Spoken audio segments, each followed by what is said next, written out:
अस्सलाम वालेकुम guys, welcome back to the code world. और आज हम पिछली वाली असाइनमेंट की ही वापस कंटिन्यूशन करने जा रहे हैं, जिसके अंदर हमने लास्ट वीडियो अगर आपने वॉच की हो तो हमने असाइनमेंट स्टार्ट की थी और एम्प्लॉय डिपार्टमेंट रिलेशनशिप्स को हमने देखा था, और प्रोजेक्ट्स का भी उसके अंदर हमने रिलेशनशिप देखा था कि एम्प्लॉय डिपार्टमेंट्स और प्रोजेक्ट्स का आपस में क्या रिलेशनशिप है और कैसे वो रिलेशनशिप्स को मैनेज किया था हमने, उनके रिलेशनशिप्स को समझा था।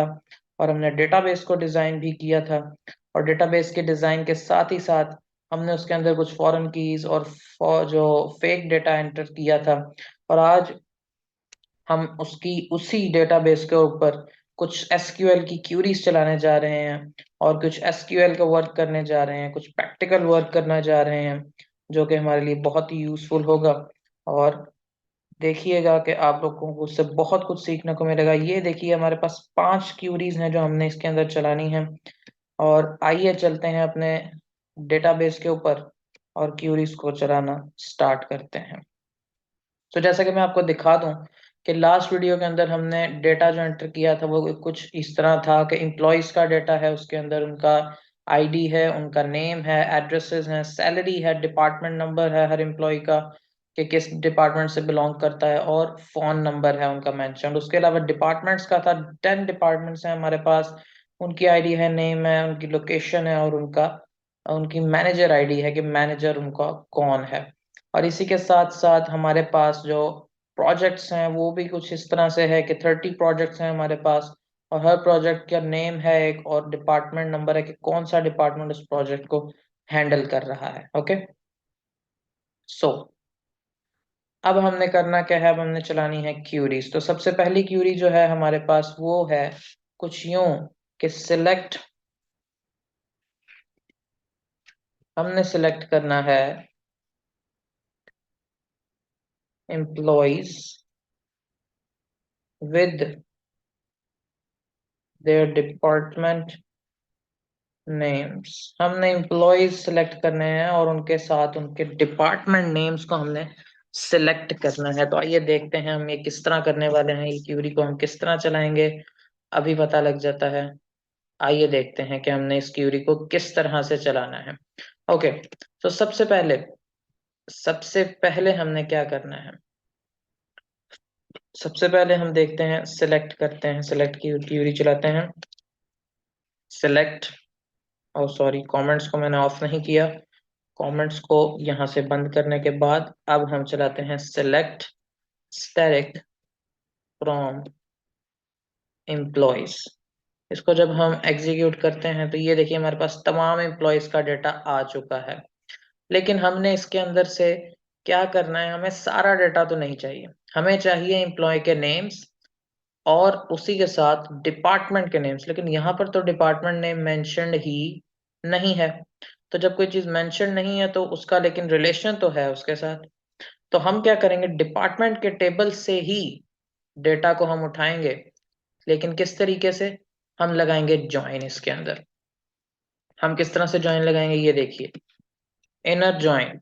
इनर ज्वाइन करेंगे हम किसके साथ, डिपार्टमेंट। डिपार्टमेंट के साथ हमने किया इनर ज्वाइन।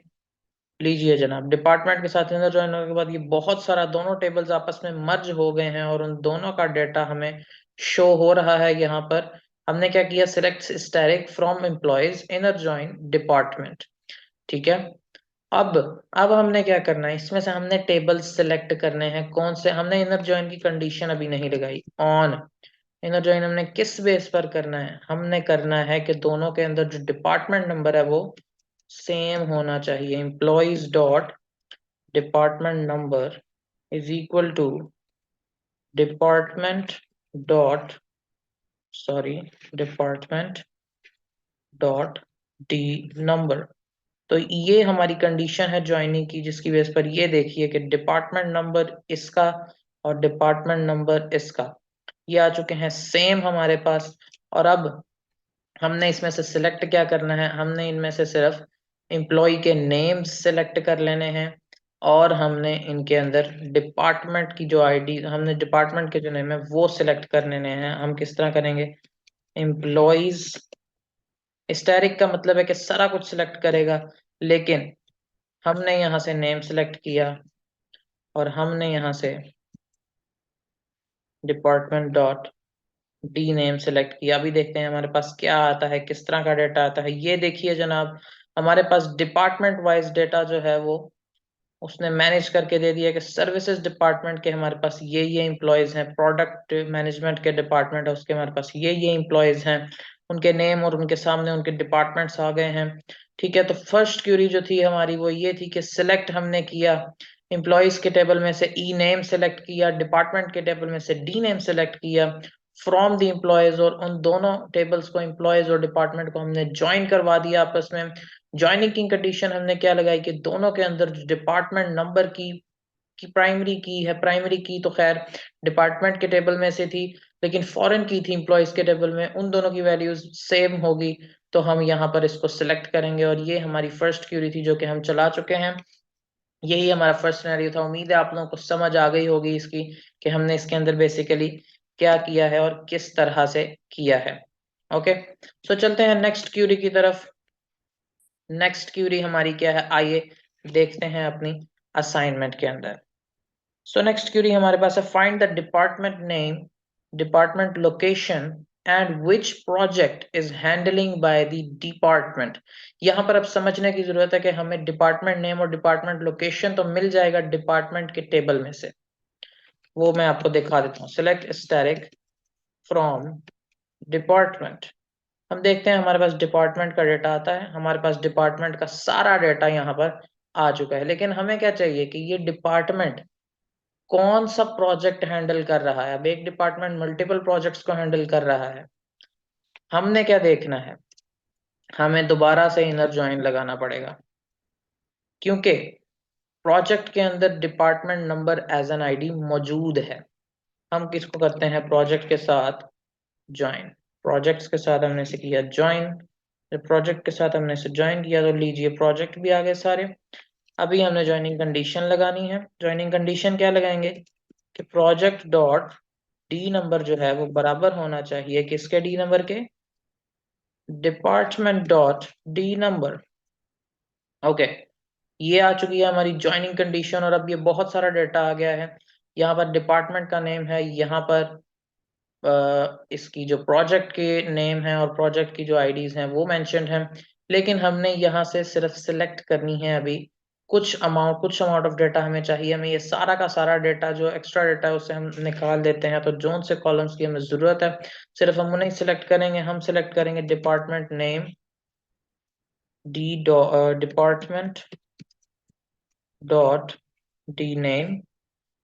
उसके अलावा हमें डिपार्टमेंट की लोकेशन चाहिए थी, डी लॉक। और उसके बाद तीसरी चीज हमें क्या चाहिए थी, हमें चाहिए थी प्रोजेक्ट डॉट प्रोजेक्ट का नेम चाहिए था हमें। और ये देखिए हमारे पास ये भी डेटा आ चुका है, हमारे पास डिपार्टमेंट नेम मेंशन्ड है, उसके आगे उसकी लोकेशन मेंशन्ड है और उसके बाद उसका प्रोजेक्ट नेम मेंशन्ड है। तो ये हम देख सकते हैं। हम यहाँ पर डिपार्टमेंट आईडी को भी साथ ही इसके डिपार्टमेंट डॉट डी नंबर को भी हम साथ ही इसके कॉन्केटिनेट करवा रहे हैं, ताकि हमें डिपार्टमेंट आईडी का भी पता लग जाए। नंबर वन जो डिपार्टमेंट है वो इन दो प्रोजेक्ट्स को हैंडल कर रहा है। नंबर टू डिपार्टमेंट देखेंगे काफी सारे प्रोजेक्ट्स को हैंडल कर रहा है। Number three department 4 5 6 7 8 up to 10 department wise जो है हमारी प्रोजेक्ट्स भी हैं वो उसने ऑर्डर कर दिए, और हर डिपार्टमेंट के कौन कौन से प्रोजेक्ट्स हैं वो आगे मेंशन्ड हैं। तो हमारी सेकंड क्यूरी यही थी कि हमने डिपार्टमेंट, उसकी लोकेशन और क्या क्या प्रोजेक्ट्स पर वो डिपार्टमेंट वर्क कर रहा है, हमने वो सिलेक्ट करने थे। हमने वो सिलेक्ट कर लिए और उम्मीद है कि मुझे आप लोगों को इस चीज की भी अच्छे से समझ आ गई होगी। तो अब हम चलते हैं नेक्स्ट क्यूरी की तरफ और देखते हैं हमारा नेक्स्ट सिनेरियो क्या है और उसके अंदर हमें क्या करना होगा। थर्ड चीज ये है कि show the names and salary as increased salary after giving increment of 15% to each employ.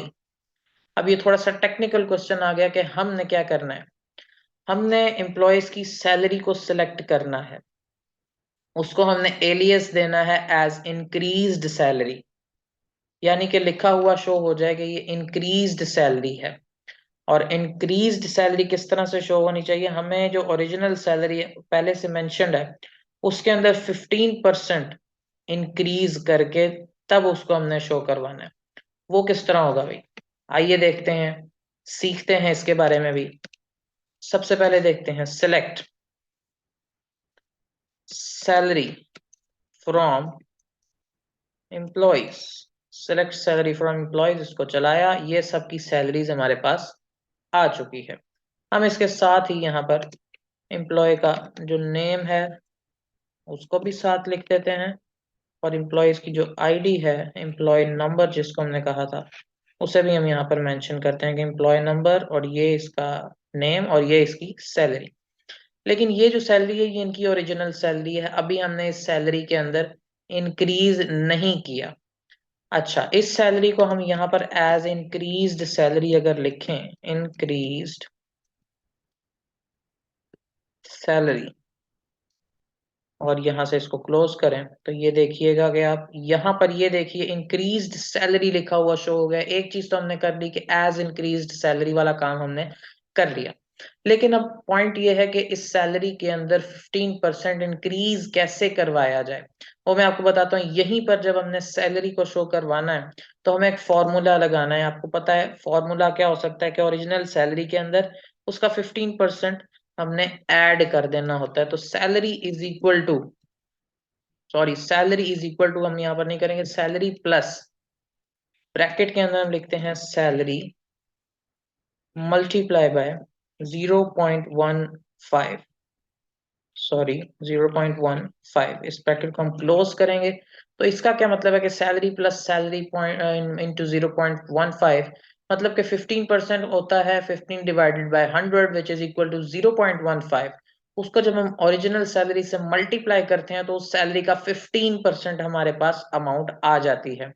लेकिन वो 15% हमें शो नहीं करानी, हमें उस 15% को ऐड करना है, इंक्रीमेंट करना है पहले वाली सैलरी में। तो हमने उस सैलरी के अंदर उसे ऐड कर दिया ताकि हमारी जो न्यू वैल्यू है सैलरी की वो हमारे पास एज इंक्रीज्ड सैलरी शो हो जाए। ओके, तो मैं ये भी आपको दिखा देता हूँ कि हमने सैलरी को 2 दफा शो कर दिया है। ये हमारी पहले वाली सैलरी थी, और ये देखिए हमारी जो इंक्रीज्ड सैलरी है with the 15% increment in the salary, वो हमारे पास यहाँ पर शो हो रही है इस वाले कॉलम के अंदर। और ये क्यूरी थोड़ी टेक्निकल थी, लेकिन हमने इसको भी बहुत ही इजीली हैंडल कर लिया है। एक फॉर्मूला इसके अंदर हमने यूज किया और एलियस का इस्तेमाल किया, जिसकी मदद से हमने ये क्यूरी भी बहुत ही जबरदस्त तरीके से, बहुत ही आसानी से हमने समझ ली है। और उम्मीद है कि आप लोगों को भी इसकी अच्छे से समझ आ चुकी होगी। ओके, सो अब हमारे पास नेक्स्ट सिनेरियो क्या है, नेक्स्ट क्यूरी क्या है, आइए देखते हैं। Find only those department names which are working without any manager. अच्छा, अब कुछ डिपार्टमेंट्स ऐसे भी होते हैं कि जिनका कोई भी मैनेजर एग्जिस्ट नहीं करता। ठीक है, हम देखते हैं कि हमारे डिपार्टमेंट में क्या कोई ऐसा मैनेजर मौजूद है, सॉरी क्या कोई ऐसा डिपार्टमेंट मौजूद है जिसका कोई मैनेजर नहीं। फिलहाल तो हमारे पास सबकी मैनेजर आईडीज जो हैं वो मेंशन्ड है, यानी कि कोई भी ऐसा डिपार्टमेंट नहीं है जिसका कोई मैनेजर ना हो। ओके, कोई बात नहीं, हम यहाँ से किसी एक आधे को अपडेट करके नल कर देते हैं। ओके, यहाँ से नल किस तरह किया जाता है, null not like this. Okay okay okay okay, so ऐसे भी नहीं होता, नल वैल्यू को इंसर्ट करवाना।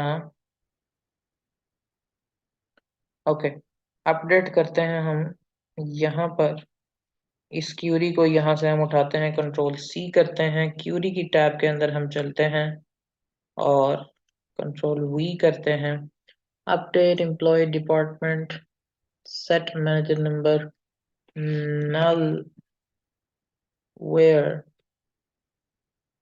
इसको हम करते हैं null like this.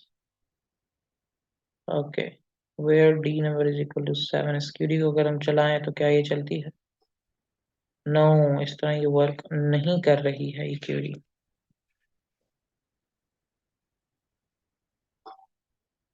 Okay, no issue, कोई बात नहीं, हम इसको इस तरह नहीं चला रहे।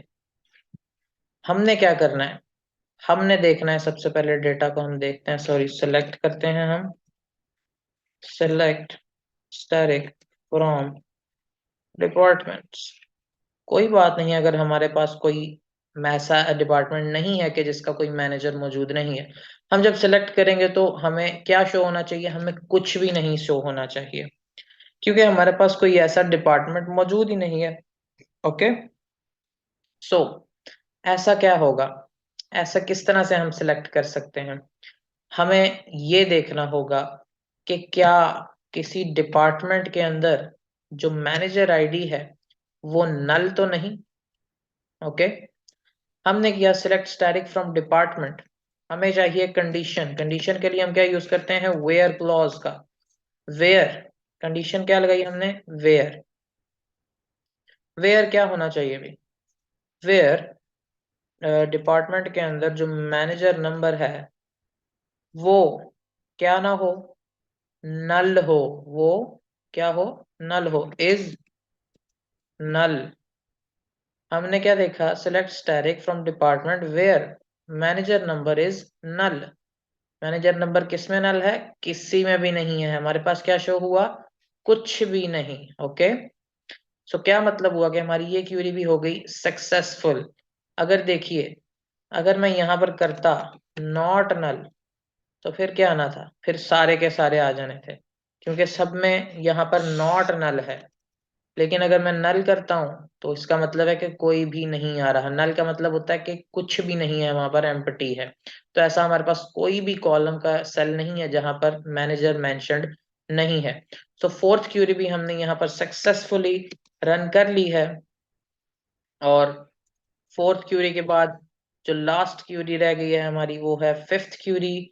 और उसमें क्या है, find the names of those employees which names are not starting with character A, Q and S. यहाँ पर भी हमें बगैर ज्वाइन के, आपको ऑलरेडी पता लग रहा है कि हमने सिर्फ एम्प्लॉय नेम सर्च करने हैं। और सबसे पहले हम देखते हैं एम्प्लॉयज को सर्च करते हैं, select E name. Okay, E ID भी हम सर्च कर लेते हैं, ई नंबर और E name from employees. Okay, let's see, employ की आईडीज आ गई और एम्प्लॉय के नेम्स आ गए, लेकिन इसके अंदर हमें अब एक कंडीशन लगानी है। हमें कंडीशन क्या लगानी है कि एम्प्लॉय का जो नेम है वो ए से, क्यू से या एस से, किसी से भी स्टार्ट नहीं होना चाहिए। सबसे पहली condition, where E name not like, not like, like अगर करते हैं तो हम देखते हैं कि हाँ भाई, देखें मैं आपको दिखाता हूं कि अगर हम करें ना लाइक, लाइक करें और हम आगे लिखें ए, ए के बाद हम आगे परसेंटेज का साइन डाल दें, इसका मतलब है कि आगे कुछ भी स्ट्रिंग हो सकती है। तो अब ये देखिएगा, जितने ए वाले नेम है सिर्फ वो शो हो जाएंगे, ठीक है। जितने ए वाले नेम है मुझे वो शो हो गए जब मैंने लाइक का क्लॉज यूज किया। जब मैंने लाइक का फंक्शन यूज किया तो मेरे पास ए वाले फंक्शन, ए वाले जितने भी नेम्स थे वो सारे शो हो गए। जब मैं इसे कर दूंगा not like a, not like a, तो इसका मतलब ए के अलावा जितने भी सारे थे वो शो हो गए। ओके,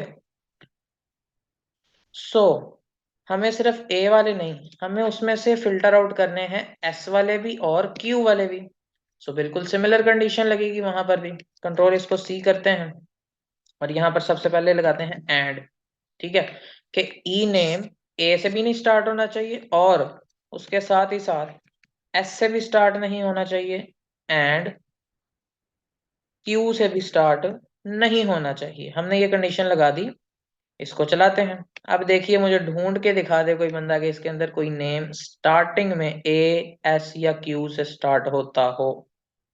कोई भी ऐसा नेम आपको नहीं मिलेगा जो ए से या एस से या क्यू से, इनमें से किसी के साथ भी स्टार्ट होता हो। तो क्या मतलब हुआ, हमने एक और क्यूरी सक्सेसफुली चला ली है, हमने एक और क्यूरी को सक्सेसफुली रन कर लिया है। और बहुत ही जबरदस्त तरीके से हमने आज क्यूरीज को देखा, एसक्यूएल की कुछ ऐसे चीजें को हमने देखा और बहुत सी नई चीजें हमने सीखने को मिली यहाँ पर। हमने फंक्शंस को देखा, हमने जॉइंट्स को देखा, हमने सिलेक्शंस किस तरह से करनी है डेटा के अंदर, हमने उसको देखा। क्योंकि आपको डेटाबेस मैनेज जब करना आता है ना, तो उसके अंदर सबसे इंपॉर्टेंट चीज यही होती है कि आपने किस तरह से डेटा को सिलेक्ट करना है। इतने बड़े बड़े थान आपके पास अगर रजिस्टर्स के पड़े हों और उसके अंदर से आपको कोई एक चीज चाहिए हो, आप पूरी की पूरी चीज उसको, पूरे के पूरे रजिस्टर्स, उनकी पूरी पूरे रैक्स आप छान मारेंगे उसे एक चीज के लिए, और तब भी कभी होता है कि आपको वो चीज नहीं मिलती। यहाँ पर क्या है, एक क्यूरी चलाओ, जो सा रिक्वायर्ड डेटा है वो आपके हाथ में आकर निकल कर आ जाता है, आपको सामने शो हो जाता है। सो गाइस, मुझे उम्मीद है कि आपको इन चीजों की समझ आ गई होगी और इंशाल्लाह आप इसकी प्रैक्टिस भी करेंगे। और मुझे पक्की उम्मीद है कि आप जब प्रैक्टिस करेंगे तो आपको बहुत ही ज्यादा मजा आने वाला है और आप बहुत ज्यादा कुछ सीखने वाले हो और डेटाबेस के ऑपरेटर बनने वाले हो, डेटाबेस को मैनेज करना सीखने वाले हो, किस तरह से इसको हमने लेकर चलना है, सब कुछ आप सीखने वाले हो। और इंशाल्लाह इसी तरह हमारा ये नेक्स्ट जो वीडियोस की सीरीज हैं चलती रहेंगी। डेटाबेस के अलावा और भी बहुत सारी कोडिंग असाइनमेंट्स हम सॉल्व करते रहेंगे, कोडिंग से रिलेटेड बहुत सारी वीडियोस आती रहेंगी। और बस इसी तरह लाइक कीजिए, सब्सक्राइब कीजिए और फॉलो करते जाइए, और बेल आइकन को दबाना मत भूलिएगा, ताकि जो भी न्यू वीडियो आए उससे आप वॉच कर सकें और आपको ऑटोमेटिकली नोटिफिकेशन आ जाए कि हाँ भाई, कोड वर्ल्ड की न्यू वीडियो आ चुकी है। So guys, let's see you in the next video. Till then, good bye.